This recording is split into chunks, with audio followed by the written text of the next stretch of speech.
حلال کی اولاد نہیں؟ پھر ان کی مجلسوں میں جانا اور ان کی مجلسوں میں جا کے وقتی اور جھوٹی تعریفوں کے لیے کیک کاٹنا اور کیک تحفہ دینا اور اپنے بچوں کو ٹیبلوں میں شامل کروانا اور یہ ساری کی ساری جو اس وقت باتیں ہوتی ہیں ان کو قبول کرنا، یہ مسلمان برداشت کیسے کرتا ہے؟ صحیح بخاری کی روایت میں نے آپ کے سامنے رکھی ہے، وَأَنَّ عِيسَىٰ عَبْدُ اللَّهِ وَرَسُولُهُ، وہ اللہ کے بندے ہیں اور اس کے رسول ہیں۔ جب تک یہ عقیدہ نہیں ہے، اس کی روشنی میں اپنی زندگی کے اعمال کو نہیں بناتا، اس کا قیامت کو بنے گا کیا؟ اس لیے عمر رضی اللہ تعالیٰ عنہ کی بات بھولیے گا نا، وہ کہا کرتے تھے غیر مسلموں کی عید میں کوئی انڈا بھی لے جائے تو اس کا بھی اتنا ہی کفر ہے جتنا اس کافر کا کفر ہے، اس کا بھی اتنا ہی کفر ہے۔ اللہ رب العزت ہمیں بصیرت سے نوازے۔ تو جنت کا دوسرا راستہ جو آج کی اس مجلس میں بیان کرنا چاہتا ہوں وہ یہ ہے کہ اللہ اور اس کے رسول کے اطاعت کرنے والا جنت میں جائے گا۔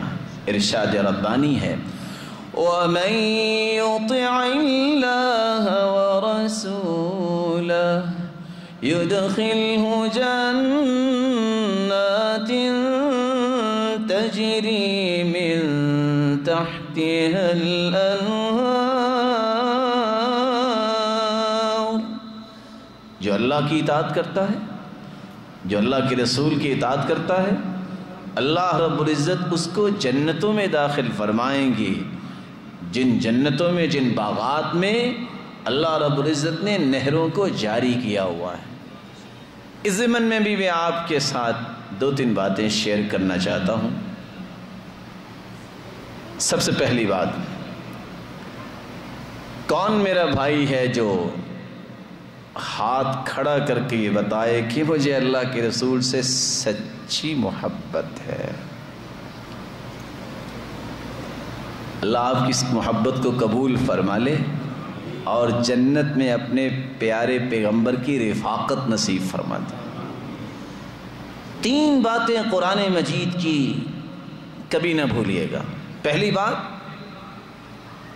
وَمَا كَانَ لِمُؤْمِنٍ وَلَا مُؤْمِنَةٍ إِذَا قَضَى اللَّهُ وَرَسُولُهُ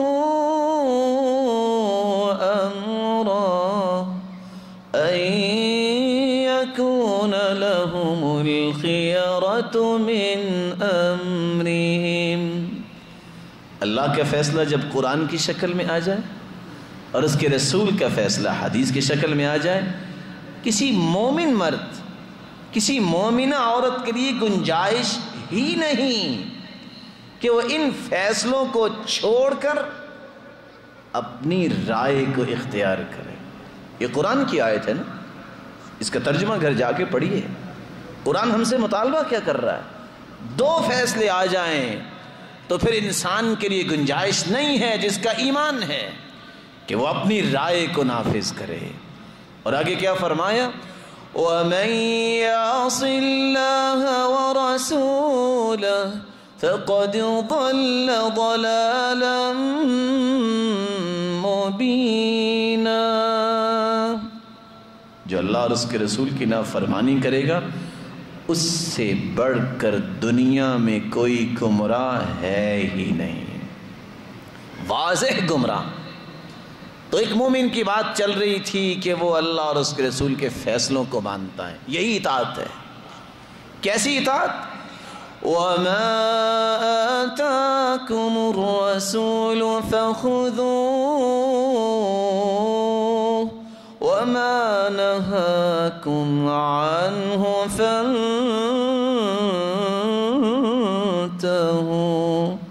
اطاعت کا معنی بھی قرآن نے خود ہی بتا دیا ہے۔ جس بات کا حکم دے دیں اللہ کے رسول صلی اللہ علیہ وسلم، اس کو اختیار کر لو، اور جس بات سے روک دیں اس سے رک جاؤ، تم اطاعت کرنے والے ہو۔ یہی اتباع ہے، یہی سچی محبت ہے۔ اور اگر اللہ کے رسول کے فیصلے کو نہ مانا جائے اگر اس کی بات کو فیصلہ کن بات نہ سمجھی جائے نتیجہ کیا نکلتا ہے؟ غور کیجئے گا۔ اللہ تعالیٰ نے قرآن مجید میں اپنی عظمت اور کبریائی کی 3 جگہ پہ قسم اٹھائی ہے۔ بہت ساری چیزوں کی قسم اٹھائی ہے لیکن اپنی جلالت کی قسم 3 جگہ اٹھائی ہے۔ ان میں سے ایک کیا ہے؟ فَلَا وَرَبِّكَ لَا يُؤْمِنُونَ حَتَّى يُحَكِّمُوكَ فِي مَا شَجَرَ بَيْنَهُمْ فَلَا وَرَبِّكَ، میرے پیارے پیغمبر تیرے رب کی قسم، یعنی مجھے اپنی جلالت اور تقدس اور عظمت کی قسم۔ قسم کیوں کھائی جاتی ہے؟ کسی بات کی اہمیت کو واضح کرنے کے لیے، اور اللہ کی بات تو بغیر قسم سے ہی واضح ہے، اور اس سے بڑی اہمیت کی حامل کوئی کلام ہے ہی نہیں۔ قسم کھانے کے بعد کیا فرمایا؟ لا یؤمنون حتی یحکموک فیما شجر بینہم، زندگی کے کسی معاملے میں جب تک آپ کی بات کو حتمی بات اور فیصلہ کن بات تسلیم نہ کر لیں، مجھے اپنی کبریائی کی قسم وہ مومن ہی نہیں ہے۔ قرآن مجید کی یہ بات آپ تسلی رکھیں، کوئی بات نہیں انشاءاللہ۔ رسول اللہ صلی اللہ علیہ وآلہ وسلم، ان کی بات، ان کا فیصلہ جب تک اٹل فیصلہ نہ مان لیا جائے، انسان تو قرآن کی روشنی میں مومن ہی نہیں ہوتا، کیونکہ اب قرآن کی نص آ گئی ہے۔ اب اس کا ترجمہ میں کیا کروں؟ لا یؤمنون، فلا وربک لا یؤمنون، تیرے رب کی قسم اے میرے پیارے پیغمبر مومن ہی نہیں ہے۔ کب تک؟ حتی انتہائی غایت کے لیے آیا ہے، جب تک یحکموک فیما شجر بینہم، آپ کو چیف جسٹس نہ مان لیں، آپ کو حتمی فیصلہ کرنے والا حکم نہ مان لیں۔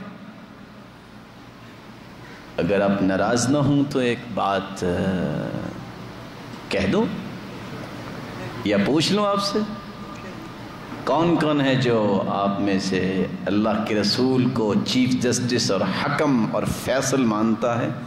ہاتھ کھڑا کریں۔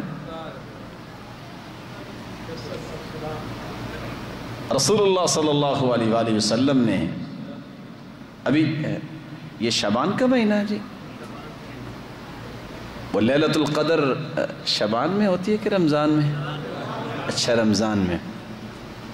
تو لیلۃ القدر اگر کسی کو میسر آ جائے، اللہ سب کے نصیبے میں فرمائے، تو وہاں دعا کیا پڑھنی چاہیے؟ اللہم انک عفو تحب العفو فاعف عنا۔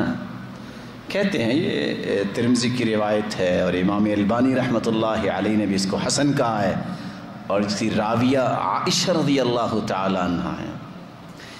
کوئی ترجمہ بتائے گا بھائی میرا، اس حدیث کا ترجمہ کیا ہے؟ کسی کو یاد نہیں ہے ترجمہ؟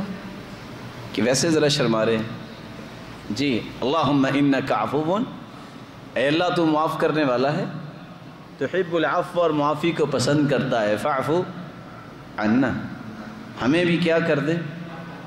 بولیں، آپ کو معافی نہیں چاہیے؟ آپ فاعف عنا کا معنی کیا ہے؟ ہمیں بھی معاف کر دے۔ کیا معاف کر دے؟ ہمارے گناہ معاف کر دے۔ کتنے گناہ معاف کروانے ہیں؟ سارے ہی گناہ معاف کر دے۔ کمال کی بات ہے، جہاں گناہ معاف کروانے کی بات ہے وہاں سارے گناہ معاف کروا دیں۔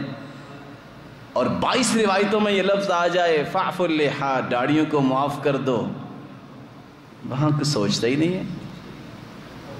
دیانتداری سے بتائیے میرا عقیدہ بھی درست ہے، دیانتداری سے بتائیے میں اپنے 5 فٹ میں اگر اسلام کو نافذ نہیں کر سکتا تو میری زبان اگر بولے کہ میں پوری دنیا میں اسلام کو نافذ کروں گا، ٹھیک ہوگا؟